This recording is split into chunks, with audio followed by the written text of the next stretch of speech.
तिच्या कुशीतलं प्रेम भाग 11। आर्याच्या डोळ्यांपुढे अर्जुन राठोडचा चेहरा थांबलेला होता। तो चेहरा जो समाजासाठी धडपडणाऱ्या एका जबाबदार पुरुषाचा होता, पण त्या चेहऱ्यामागे काहीतरी गूढ होतं, काहीसं अस्पष्ट पण अस्वस्थ करणारं। तिच्या मनात अनेक शक्यता फिरत होत्या। तो गुन्हेगार नसावा असं ती मनापासून मानत होती, पण गुन्ह्याच्या आजूबाजूला तो नकळत का होईना सामील असावा ही शंका तिला खायला उठत होती। आता तिच्याकडे दोनच पर्याय होते, एकतर बाहेर बसून तर्क करत राहणं किंवा त्याच्या जगात शिरून सत्य समोर आणणं। ती दुसऱ्या पर्यायावर थांबली। आर्याने स्वतःला समजावलं, जर खरंच मी अन्वीला न्याय मिळवून द्यायचं ठरवलं असेल तर मला प्रत्येक छायेत डोकावावंच लागेल। कोणावरही अंधपणे विश्वास न ठेवता प्रत्येक संदर्भ पडताळून बघणं हेच माझं काम आहे। आणि म्हणून तिने निर्णय घेतला। ती अर्जुन राठोडच्या संस्थेत इंटर्न म्हणून प्रवेश घेणार होती। ती रात्री उशिरापर्यंत जागी राहिली। त्या संस्थेची अधिकृत वेबसाईट तिने बारकाईने वाचली। सामाजिक प्रकल्प, महिला सबलीकरण उपक्रम, CSR भागीदार कंपन्या आणि संस्थेतील पदव्यवस्था, प्रत्येक गोष्टीचा अभ्यास केला। त्याचवेळी तिने संस्थेत इंटर्नशिपसाठी अर्ज करण्यासाठी आवश्यक कागदपत्र गोळा केली। तिचा वैद्यकीय अनुभव, मानसिक आरोग्यावर केलेलं संशोधन आणि तिचं CSR प्रकल्पांवरील लिखाण हे सगळं तिने व्यवस्थित पद्धतीने मांडलं। ती स्वतः एक डॉक्टर होती, पण या इंटर्नशिपमध्ये ती प्रोजेक्ट रिसर्च असिस्टंट म्हणून प्रवेश घेणार होती। तिचं उद्दिष्ट वेगळं होतं, संस्थेच्या अंतर्गत हालचाली समजून घेणं आणि अर्जुन राठोडपर्यंत पोहोचणं। पुढील काही दिवस ती इंटर्नशिपसाठी तयारी करत राहिली। वाचलेली फाईल्स, संकलित केलेले पुरावे, संशयास्पद आर्थिक व्यवहारांचे संकेत, हे सगळं एका पर्सनल डायरीत तिच्या लक्षात राहील अशा पद्धतीने तिने नोंदवून ठेवलं। कोणालाही कळू न देता ती आता प्रत्यक्ष रणात उतरायला सज्ज झाली होती। पण तिच्या मनात अजूनही एक हलकीशी धाकधूक होती। कुठेतरी काहीतरी चुकलं, कुणाला तरी हे जाणवलं तर। पण त्याचवेळी तिच्या मनात एक मोठा आवाज होत होता, तिला संधी दिलीस तर सत्य मागे पडेल। ती दिवसातून एकदा अर्जुन राठोडच्या मुलाखती पुन्हा पाहायची। त्यातल्या काही ओळी तिच्या लक्षात ठसल्या होत्या, जर आपण समाजासाठी काही करत असू तर प्रत्येक कृती ही पारदर्शक असली पाहिजे। स्त्रियांना सन्मानाने जगण्याचा हक्क आहे आणि तो कोणीही हिरावून घेऊ शकत नाही। या वाक्यांमुळे तिच्या मनात अजून गोंधळ निर्माण होत असे। असं बोलणारा माणूस खरोखरच असं काही करू शकतो का, की तो कोणाच्या कटात नकळत ओढला गेला आहे? एक दिवस सकाळी तिने अर्ज भरून संस्थेच्या अधिकृत ईमेलवर पाठवला। तिच्या अर्जाला उत्तर यायला 2 दिवस लागले। तोपर्यंत ती शांतपणे वाट पाहत होती, पण आतून तिचं मन दरक्षणी अस्वस्थ होतं। अखेर तिला एका अधिकाऱ्याचा मेल आला, आपल्या प्रोफाईलचा विचार केल्यावर आम्ही आपली इंटर्नशिपसाठी निवड केली आहे। कृपया या तारखेला कार्यालयात हजर राहा। आर्या शांत बसली, डोळे मिटले आणि दीर्घ श्वास घेत म्हणाली, ही रिसर्च ट्रिप नाही, ही न्यायाच्या लढ्याची सुरुवात आहे। आर्या संस्थेच्या गेटपाशी उभी होती। डोंगरांमध्ये वसलेली ती इमारत खरंच देखणी होती। मोठं नामफलक, हिरवळीने वेढलेली परिसर रचना आणि संस्थेच्या स्वागत कक्षात फिरणारी माणसं, सगळं काही एका आदर्श सामाजिक संस्थेचं चित्र होतं। पण आर्याच्या मनात मात्र एक वेगळीच धडधड होती। हे केवळ इंटर्नशिपचं ठिकाण नव्हतं, इथेच तिच्या अन्वीच्या न्यायाच्या प्रवासाची दिशा ठरणार होती। ती शांतपणे रिसेप्शन डेस्कवर गेली आणि आपलं नाव सांगितलं। तिला एका मध्यमवयीन महिलेकडे नेण्यात आलं। सुलभा मॅडम, त्या एक प्रकारे संस्थेच्या व्यवस्थापकीय अधिकारी होत्या। बोलण्यात सौम्यता होती, पण डोळ्यात एक कडकपणा स्पष्ट दिसत होता। आर्या सेन, त्या म्हणाल्या, हो मॅडम, तुझं वैद्यकीय क्षेत्रात चांगला अनुभव आहे, पण इथे तुला प्रोजेक्ट रिसर्चमध्ये काम करायचं आहे। आम्ही महिला सक्षमीकरणावरील प्रकल्प राबवतो, फक्त कागदोपत्री नव्हे तर प्रत्यक्ष क्रियात। त्या अनुषंगाने तुला संस्थेच्या वेगवेगळ्या शाखांमध्ये पाठवलं जाईल, ठीक आहे? हो मॅडम, मला सगळं शिकायचं आहे, आर्याने शांतपणे उत्तर दिलं। त्या दिवशी तिचा पहिला दिवस होता। तिला संस्थेची रचना समजावून देण्यात आली। काही आधीच्या प्रकल्पांची फाईल्स पाहायला दिल्या गेल्या। पहिल्या दृष्टिक्षेपात सगळं पारदर्शक, सुस्थितीत आणि आदर्श वाटत होतं, पण जेव्हा ती फाईल्स खोलात वाचायला लागली तेव्हा काही गोष्टी वेगळ्या जाणवू लागल्या। एकाच प्रकल्पाचा निधी 2 वेळा दाखवलेला होता. काही महिलांच्या नावाखाली अनुदान घेतलं गेलं होतं, पण त्यांच्या स्वाक्षऱ्या एकाच हस्ताक्षरात होत्या. काही कागदांवर तारीख बदलल्याचे स्पष्ट संकेत होते. ही एक चूक असेल, आर्याने स्वतःलाच समजावलं. पण दुसऱ्या दिवशी तिला जेव्हा एका फील्ड व्हेरिफिकेशन दौऱ्यावर पाठवलं गेलं, तेव्हा गोष्टी अधिक गोंधळात टाकणाऱ्या ठरल्या. एक लहान गाव, जिथे संस्थेने महिला प्रशिक्षण केंद्र सुरू केल्याचा दावा केला होता, पण त्या ठिकाणी पोहोचल्यावर एकही प्रशिक्षण चालू नव्हतं. आजूबाजूचे लोक गोंधळून बघत होते. इथे काहीच योजना चालत नाहीत, असं गावकऱ्यांनी स्पष्ट सांगितलं. ती परत आली आणि ही नोंद तिच्या डायरीत केली. तिच्या कामाच्या दरम्यान काही कर्मचारी अतिशय मनापासून काम करणारे होते, विशेषतः सामाजिक कार्यकर्त्या प्रांजली आणि लतिका. त्या खरंच खालच्या स्तरावर महिलांना मदत करत होत्या, पण त्याचवेळी संस्थेतील वरच्या व्यवस्थापनातील काही जण आर्याकडे संशयानं बघत होते. तिच्या प्रश्नांना सरळ उत्तर देणं टाळलं जात होतं. काही फाईल्स तिला न दाखवण्याचं कारण कॉन्फिडेन्शियल इन्फॉर्मेशन असं सांगण्यात येत होतं. एक दिवस संस्थेतल्या एका जुन्या कर्मचाऱ्यानं तिला हळूच सांगितलं, इथे काहीतरी वेगळं चालू आहे. पण सर्वांनी डोळे झाकले आहेत. अर्जुन सर छान आहेत, पण सगळं त्यांच्या माहितीत आहे असं नाही.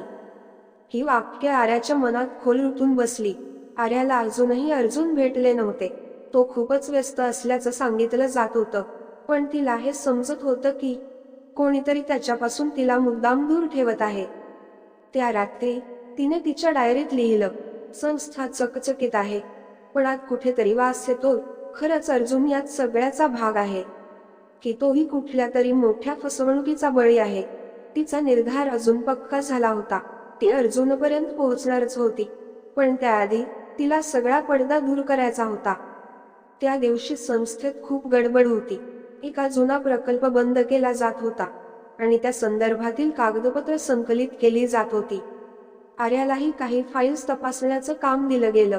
ती एका कोपऱ्यात बसून ती जुनी कागदपत्र चाळत होती, जे संस्थेच्या गेल्या 3 वर्षांतील कार्यक्रमांसंबंधी होते.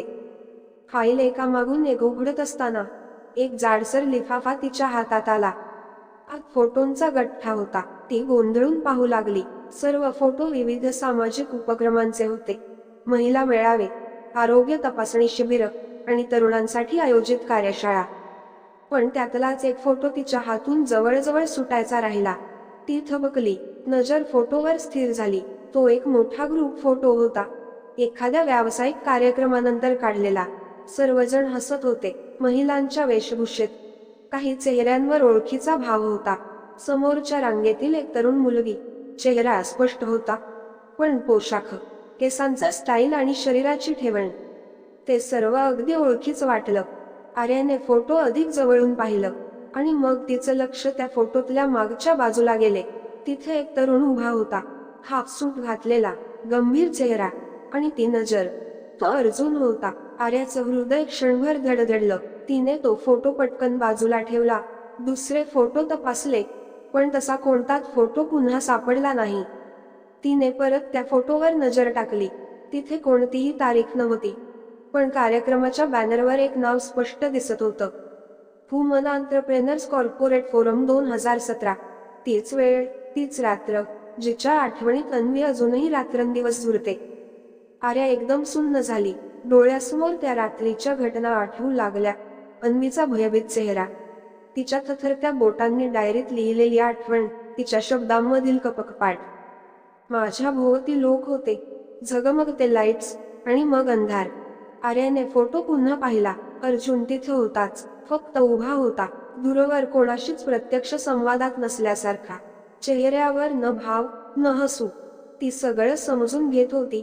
हा पुरावा नव्हता की तो गुन्हेगार आहे, पण तो तिथे होता, त्या रात्रीच्या घडामोडीत हजर होता, आणि याची माहिती त्याने कोणालाही दिली नव्हती. पण का, हा प्रश्न मनात घुंगावू लागला. ती संध्याकाळी थेट प्रांजलीच्या खोलीत गेली. हा फोटो बघ, हे कोण आहे, तिने सरळ विचारलं. प्रांजलीने फोटो घेतला आणि लगेच ओळखलं. हा का, हे तर अर्जुन सर आहे, पण हा फोटो तर खूप जुना आहे, त्या कॉर्पोरेट फोरमचा. मी त्यावेळी इथे नव्हते. तुला खात्री आहे ना की हाच अर्जुन आहे म्हणून? हो अगदी, तेच डोळे, तेच बॉडी लँग्वेज. आर्याने फाईल परत तिच्या पिशवीत ठेवली. तिच्या मनात आता एक नवीन प्रश्न उठत होता.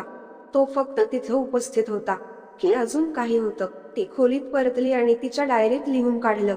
मी साक्षीदार आहे की अर्जुन त्या रात्री उपस्थित होता.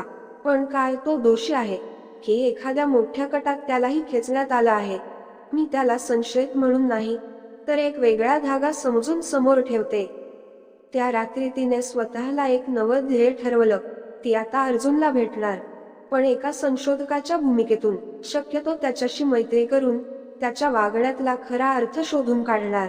तो दोषी नसेल तर त्याच्याच मदतीने अन्वीला न्याय मिळवून देणार. आर्याच्या मनात अनेक प्रश्नांची वादळं उसळत होती. त्या फोटोने तिच्या संशयाला नवा आधार दिला होता, पण तोच फोटो तिच्या मनात एक दाट संभ्रमही निर्माण करून गेला होता. एकीकडे तो अर्जुन, ज्याच्या उपस्थितीमुळे संशय बळावत होता, पण दुसरीकडे त्यात फोटोतील त्याचा चेहरा, शांत, थोडा गंभीर, किंचित अस्वस्थ वाटणारा. आर्याने निर्णय घेतला. तिला आता दुरून निरीक्षण करून भागणार नव्हतं. तिला त्याच्या आत शिरायचं होतं, त्याच्या कामकाजात, त्याच्या विचारांत, त्याच्या आजूबाजूच्या लोकांमध्ये. ती थेट संस्थेच्या संचालकांकडे गेली. माझी बदली अर्जुन सरांच्या टीममध्ये व्हावी असं मला वाटतं. त्यांचं प्रकल्प व्यवस्थापन अनुभवायला शिकायला मला खूप काही मिळेल असं म्हणत तिने आपल्या बदल्याचं कारण व्यवस्थित मांडलं. तिच्या निर्णयात तीव्रता होती, पण चेहऱ्यावर शांतता. संस्थेने तिच्या मागणीला मान्यता दिली. काही दिवसांनी अर्जुनच्या टीममध्ये ती रुजू झाली. सुरुवातीला अर्जुन तिच्याकडे औपचारिकतेनेच पाहत होता. तो फारसं बोलायचा नाही, स्पष्ट सूचना देऊन काम वाटायचा. पण त्याच्या कामाच्या पद्धतीत काहीतरी वेगळं होतं. त्याच्या योजनांमध्ये स्पष्टता होती, निर्णयांमध्ये आत्मविश्वास आणि सहकाऱ्यांच्या अडचणींमध्ये सहानुभूती. आर्याने त्या ऑफिसच्या एक लोकांशी संवाद वाढवायला सुरुवात केली. टीममधील एक वरिष्ठ अधिकारी, शेखर, तिला म्हणाला, अर्जुन सर कायम लोकांना पुढे नेण्याच्या मूडमध्ये असतात. फारसे जवळ येत नाहीत, पण कोणाची मदत लागली की स्वतः पुढे येतात. दिवस पुढे सरकले. आर्याने अर्जुनबरोबर थेट काम करताना त्याच्या स्वभावातील अनेक पैलू ओळखले. एकदा एका गावातील महिलांना स्वावलंबी बनवण्यासाठी संस्थेचा विशेष कार्यक्रम होता. त्या महिलांमध्ये आत्मविश्वास नव्हता. काही जणी रडत होत्या. एक तरुणी, राधा, तर थेट स्टेजवरच बेशुद्ध पडली.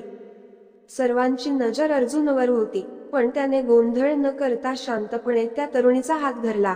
तिला शांत बसवला आणि माईक हातात घेत म्हणाला, स्वतःवर विश्वास ठेवा. अडचणीतून बाहेर पडण्यासाठी तुमच्यात जे काही आहे ते कुठल्याही डॉक्टर किंवा अधिकारीपेक्षा मोठं आहे. तो क्षण आर्याच्या मनात ठसला.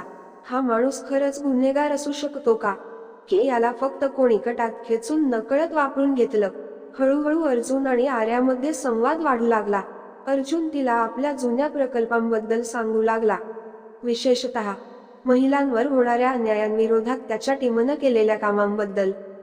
एकदा रात्री उशिरा ऑफिसमध्ये काम करताना आर्याने त्याला विचारलं, तुम्ही एवढं सगळं का करता, एवढं का जपता या महिलांना?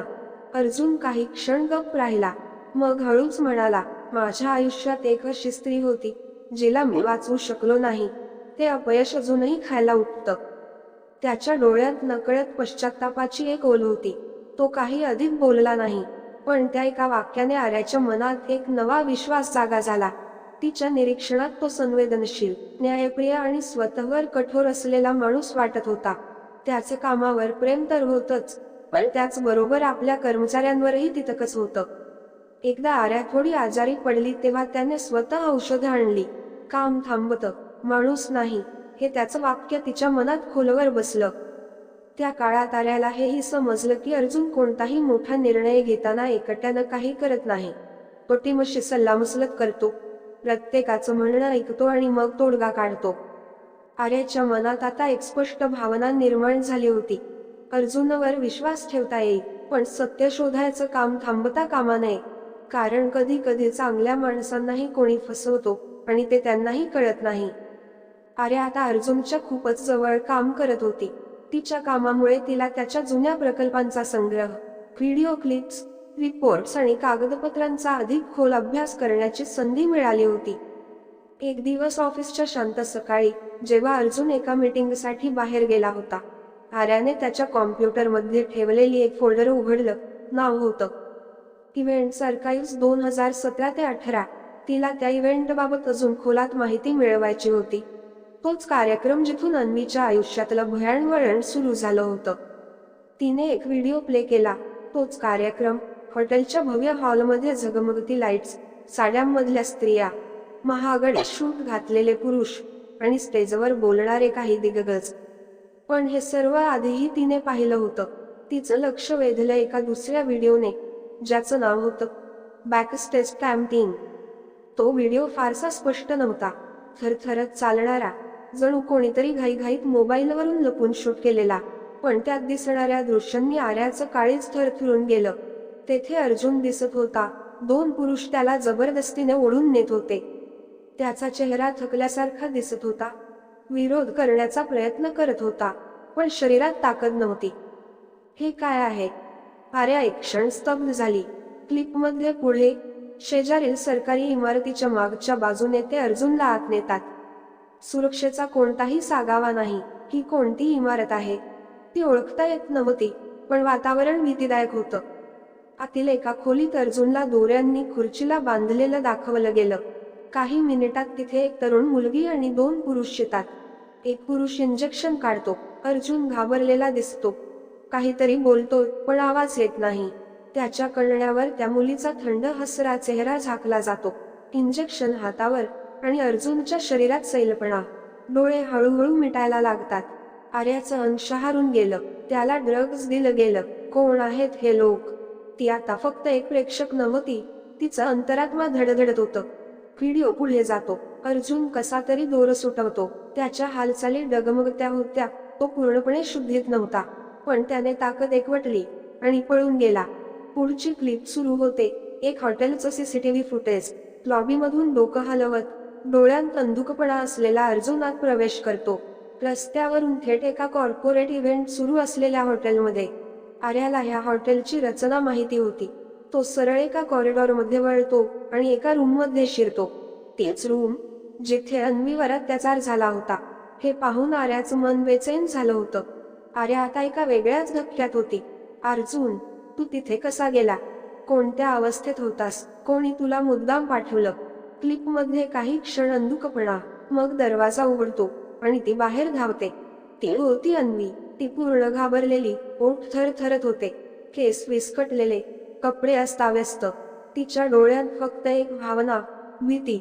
आर्याचं काळीज क्षणभर थांबलं. ती काही क्षण हलली सुद्धा नाही. स्क्रीनकडे नुसती पाहत राहिली. ही तीच रात्र आहे. हेच ते क्षण आहेत. तिने पुन्हा क्लिप रिवाइंड केली. यावेळी स्लो मोशनमध्ये. त्या रूममध्ये अर्जुन होता, अर्धशुद्ध, डोळे मिटलेले, पाय हलणारे, पण कोणतीही हालचाल नाही. तो तिथे असणे हीच खरी भीती निर्माण करणारी गोष्ट होती. ती स्वतःशी पुटपुटली, जर हे सगळं खरं असेल तर अर्जुन आरोपी नाही, बळी आहे. तिने फोल्डर बंद करून दुसरं फोल्डर उघडलं. Security, staff archive. तिथे आणखी एक व्हिडिओ होता. Service corridor cam 17. क्लिप सुरू झाली. अंधाऱ्या कॉरिडॉरमध्ये अन्वी धावत होती. तिच्या मागे 2 माणसे होती. ती थांबते. शेजारील दरवाजा उघडण्याचा प्रयत्न करते, पण दरवाजा बंद असतो. ती पुन्हा धावते आणि गायब होते. क्लिप कट होते. आर्या एकदम उठली. ती आता एका वेगळ्याच विश्वात होती. तिने दोन्ही क्लिप्स वेगवेगळ्या सुरक्षित फोल्डरमध्ये सेव्ह केल्या. एक पेनड्राईव्हमध्ये, दुसरी स्वतःच्या लॅपटॉपमध्ये बॅकअपसाठी. ती कपाळावर हात ठेवून बसली. तिचं मन तुटत होतं. अन्वीवर बलात्कार झाला होता आणि अर्जुन त्या रूममध्ये होता, पण तो तिथे कोणाच्या योजनेनुसार पोहोचवला गेला होता. ती विचार करत होती, हाच अर्जुन आहे ना, ज्याचं डोकं चुकलेलं होतं, ज्याच्या शूजवरचं चिन्ह मला पूर्वी दिसलं होतं. पण त्या क्लिपमध्ये तो गुन्हेगारासारखा नाही, गुन्ह्याचं साधन वाटतो. या सगळ्याच्या मागे नक्की कोण होतं? कोणत्या ताकदींनी ही घटना घडवली? ती स्वतःशी म्हणाली, मी अजून कोणावरही आरोप करणार नाही, पण मी हे फुटेज बुक ठेवणार नाही. कारण सत्य उघड होणं गरजेचं होतं. अन्वीला न्याय मिळणं गरजेचं होतं. तिने स्वतःला एक वचन दिलं, मी हे थांबवणार नाही जोपर्यंत संपूर्ण सत्य माझ्यासमोर येत नाही आणि जे या कृत्याच्या मागे आहेत ते उघड होत नाहीत. आर्या शांत बसली होती, पण तिच्या मनात एक निर्णय आकार घेत होता. तो व्हिडिओ खरंच पुरावा आहे की कुणाचा तरी बनवलेला जाळ? अर्जुन आरोपी आहे की बळी? खरं सत्य अजून दडलेलं आहे का? हे कळेल पुढील भागात। नियतीच्या कुशीतलं प्रेम भाग 12 लवकरच येतोय। तुम्हाला ही कथा आवडली असेल तर लाईक आणि कमेंट करायला विसरू नका। पुढील भागासाठी सबस्क्राईब करा आणि इंस्टाग्रामवर देखील फॉलो करा। धन्यवाद।